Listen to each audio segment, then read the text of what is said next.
is nasa 5,000 lang. Yan, Mio A125.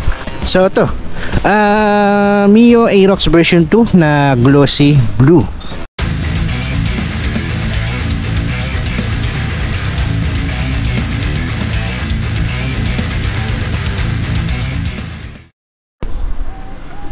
What is up mga karepo? Welcome kayo sa panibagong repo update. So kung ikaw ay mahilig sa motor at naghahanap ka ng mura, second hand at installment na motor, ang channel na to ay para sa iyo. Kaya kung hindi ka pa nakasubscribe, i-click mo na yung subscribe button at ang notification bell na sa ganoon ay ma-notify pa kita sa mga susunod ko pang ilalabas na repo update.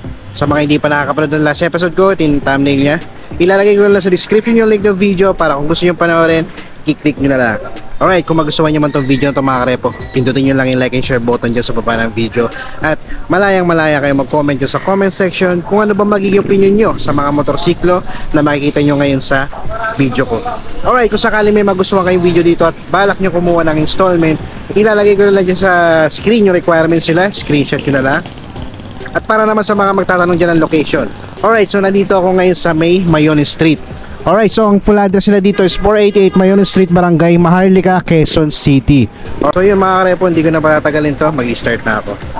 Alright, so yun, mag-start na ako. So ito yung mga reposes nila dito sa labas ng branch nila. So start tayo dito mga karepo. So dito, kung mapapansin nyo, meron silang ano dito, Mio i125 Sporty, tapos doon meron silang Mio Soleil, tapos may nakita akong YTX, tapos meron nag-iisa doon na Mio Aerox. Alright, so dito muna tayo mga karepo. Alright, so yan, sa mga naghahanap dyan ng Mio i125 mga karepo, ito available dito.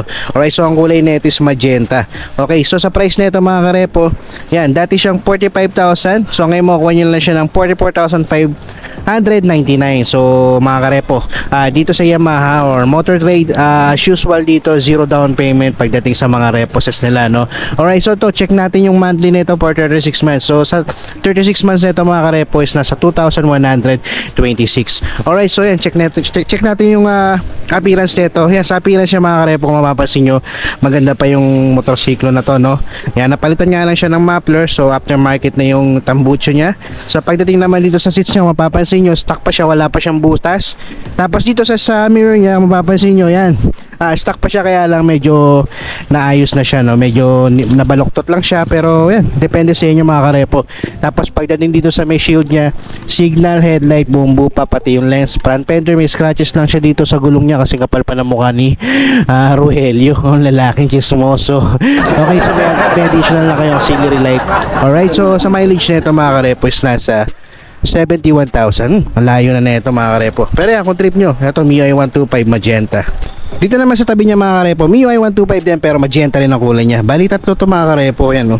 So ito, yung pangalawa. So ito sa price na ito, dati siyang 50,000. So ngayon, makuha nyo lang siya ng 39,999. So medyo mababa na siya, no? Sa halagang 39,999. So malalaman natin yan sa mileage na ito. Alright, so sa fairings niya mga karepo, yan, okay pa naman siya. May mga scratches lang siya dito ang maliliit. So banda sa likod, okay lang naman. Wala naman siyang basag or malaking gasgas. May sticker lang siya. Aftermarket na yung cover ng seats niya mga karepo, kung mapapansin nyo, no? Pero goods pa naman. So pagdating naman sa mileage nito, ito okay pa yung mileage niya dahil nasa 10,000 pa lang yung odo niya. Alright, so pagdating naman sa signal niya tsaka sa headlight niya, okay pa yung lens niya. Kaya lang yung ilaw niya okay pa naman yung ilaw niya. Alright, so meron lang kasing ito siguro yung dating ilaw na natanggal. Alright, so dito naman sa front fender niya, okay pa siya, no? Sa gulong niya makapal pa. Kasi kapal pa ng mukha ni Marites. Alright, so dito sa pangatlong Mio i125 nila na magenta. Alright, so yan, check natin yung price nito mga karepo. Ito dati siyang 45,999. So nag-markdown na siya ng 1,000 mga karepo. So yan, ang 44,999 lang. Alright, so yan, sa appearance siya, mapapansin nyo, okay pa naman yung fairings niya. Okay, so sa mileage nito is nasa 41,000. Yan, sa seats niya kung makikita nyo, pamalit na siya para sa akin, no? Alright, so madali lang naman palitan yan. Pagdating naman sa fairings niya dito sa likod, yan, meron siyang emblem dun na kulang na. So back na siya. So pwede nyo yung tanggalin niya mga karepo. Alright, so pagdating naman dito sa shield niya, okay pa naman yung signal niya. Dito lang sa headlight niya meron siyang issue. Kung mapapansin nyo, may basag siya dito. Okay, so yan, magdedepende sa inyo mga karepo. Alright, so at least dito pa lang sa vlog ko, nakikita nyo na siya. Alright, so dito sa front fender niya, medyo kumpas na yung kulay niya. Tapos may sticker lang siya dyan. Tapos sa gulong niya, nagma-maxi fill na. Alright. Dito naman banda sa pangapat mga karepo, meron sila ditong Mio Sporty. Alright, so wala siya naka-indicate na price. So siguro it means for pricing pa, pero check na lang natin yung ano niya, no, yung condition nito. Alright, so sa mileage muna tayo. Sa mileage nito is nasa 42,000 mga karepo. Alright, so yan, wala siyang mirror. Tapos pagdating dito sa seats niya, stock pa naman siya, kaya lang meron na siyang konting signature ng pusa. Alright, kung masela kayo, pwede nyo naman yan palit na kung sakaling magustuhan nyo itong motorsiklo na to, no? Alright, so sa pairings niya dito sa likod, okay pa naman siya, makinis pa naman siya, wala pa naman siyang basag, konting paligo lang, stock pa yung lever niya, pati dito sa throttle niya, no? So sa handle grip niya. Alright, so pagdating dito sa headlight niya, dito lang meron siyang konting lamat dito. So yan, depende sa inyo mga karepo, at least nakikita nyo to. Alright, so dito naman sa signal niya, ito wala kayo po problemahin kasi buong buo pa yung lens niya. Okay, so dito sa front fender, yan, okay pa siya, sa gulong niya makapal pa. Alright, so yan, sa mga naghahanap dyan ng Mio Sporty na matte black, ito pwede yung tingnan dito. Meron ulit sila dito ng Mio i125, pero ito naman, kulay naman nito is cyan mga karepo. Alright, so yan, sa price nito mga karepo, yan, ang price is nasa 52,599. Alright, so nag-markdown siya ng 50,299. So medyo konti lang yung binawas niya, pero yan, sa monthly nito mga karepo, pag kinuha siya ng installments, nasa 2,400.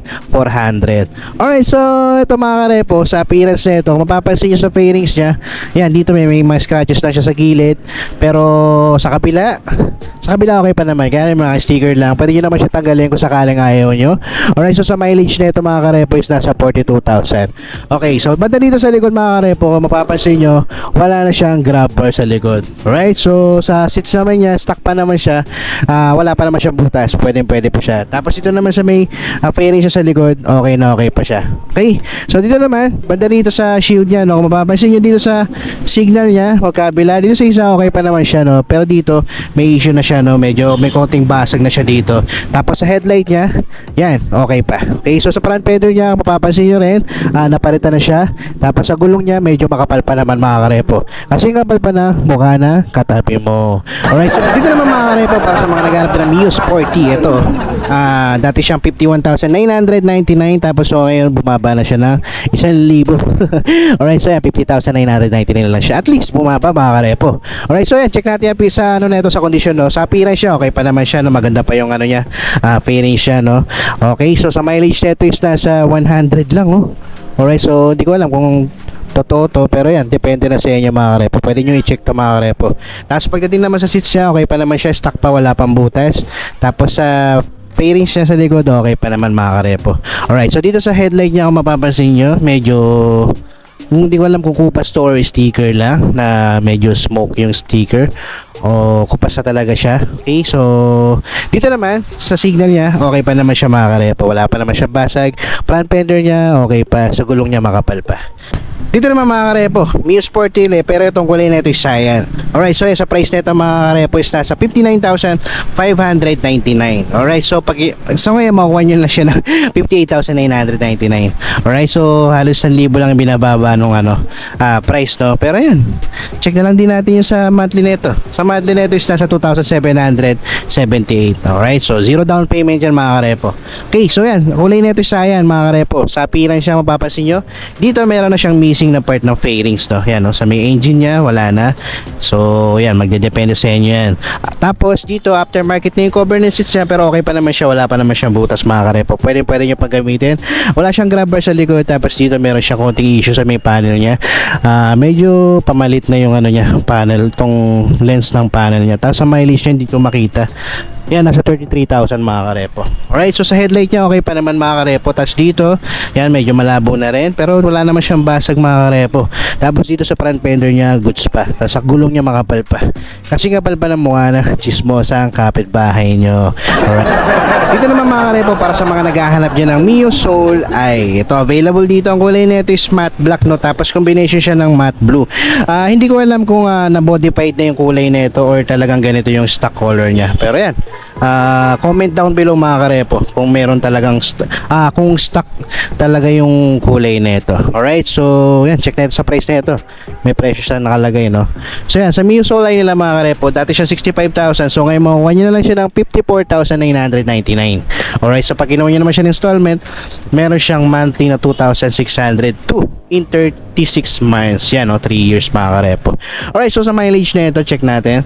Mileage na ito is nasa 18,000 lang. Medyo okay pa naman, 18,000 pa lang mga karepo. Kaya lang sa appearance niya dito banda, wala na siyang grab bar sa likod. Tapos aftermarket na yung cover ng seats niya, or yung buong seats niya aftermarket na. Pero hindi na siya pwede sa maselan mga karepo. Alright, so kung hindi naman kayo maselan, pwede pa naman pagtyagaan to. Okay, so kung madali lang naman palitan yan, kung sakali gusto nyong palitan.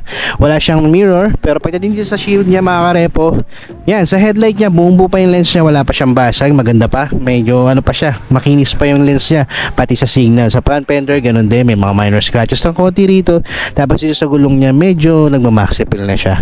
Alright, so yan, sa mga naghahanap dyan ng Mio Soleil, ito, available dito. Para naman sa mga naghahanap dyan na pwedeng pang tricycle, pwede pang negosyo, pwede pang service, ito pwede ito YTX mga karepo, YTX 125. Alright, so yan, dati siyang 32,999, so ngayon makuha niya lang siya ng 31,999. Alright, so 1,000 din ang binaba niya, pero yan, at least meron siyang binaba kahit papano. Alright, pag kinuha niya naman siya ng installment, ang monthly nito per 36 months nasa 1,481. So medyo maganda na sa bulsa yan mga karepo, 1,489, napakadaling ipunin niya sa loob ng isang buwan. Alright, so may rebate pa naman niya kung sakaling updated kayo, magbabayad. Okay, so sa appearance siya mga karepo, yan, check nyo, nakikita nyo naman siya sa video mga karepo, okay pa naman siya. Okay, so mileage na ito is nasa 17,000 lang, medyo mababa pa yan mga karepo sa 17,000. Alright, so yung mapapansin nyo dito, okay pa yung headlight niya, signal niya, front fender dito banda, okay pa yung seats niya, stock na stock pa, meron na siyang abang doon na pang top box, or may abang na siya pwede sa tricycle, no? Alright, so dito banda sa gulong nga lang niya, medyo nagmamaxi feel na siya. Alright, so yan, sa mga naghahanap dyan ng YTX 125, ito available dito mga karepo. Dito naman banda mga karepo, ito nga lang nakuha na to. So check na lang natin yung presyo, no. Sa halagang 67,000 siya before, so nag-markdown siya. Ito medyo malaki na konti yung binaba, nasa 1.8 din, no. 1.8 ba tama? Yan. So yan, 65,200 na lang siya. Alright, so yan, sabi na siya, kung makikita nyo, napakaganda pa na ito mga karepo, no. Sayang nga lang ito, nakuha na to mga karepo. Tapos mileage is nasa 5,000 lang. Yan, MIUI 125. Alright, so and last, ito papakita ko na rin sa inyo, pero sabi sa akin dito for ano na to, for pull out na to para sa warehouse, kasi may issue na tong motorcycle na to, pero papakita ko na lang din sa inyo mga karepo. Alright, to be honest, hindi na siya pambenta. Okay, so papakita ko na lang. So ito, Mio Aerox version 2 na glossy blue. Alright, so tingnan natin yung issue na ito, no. Yan, mapapansin nyo, basag-basag na yung fairings niya sa headlight niya. Tapos dito, grabe naman yung dating may-ari na ito. Yan, hindi siya sinuli ng maayos, no. Yan, no, talagang literal na kinahoy. Yan, no, pagdating sa ano niya, oh, filter niya tinanggal din. Okay, so sa seats niya okay pa naman siya, no.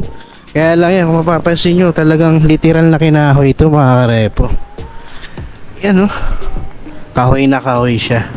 Alright, so ito mga karepo, pinakita ko lang sa inyo. Hindi ko to nire-recommend sa inyo dahil hindi rin to binibenta na dito, dahil for full out na to para sa warehouse mga karepo.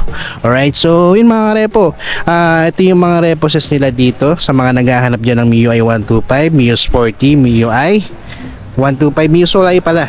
Yan, meron silang available dito. Alright mga karepo, no? So yun, punta lang kayo dito sa Mayuni Street, sa Maharlika, Barangay Maharlika, Quezon City, sa may Yamaha branch. Alright, so yan, kung malayo kayo, pwede kayo tumawag dyan sa number na sa description at sa comment section. Okay, so yun mga karepo, that's it for today. Maraming salamat sa umabot sa punto na to.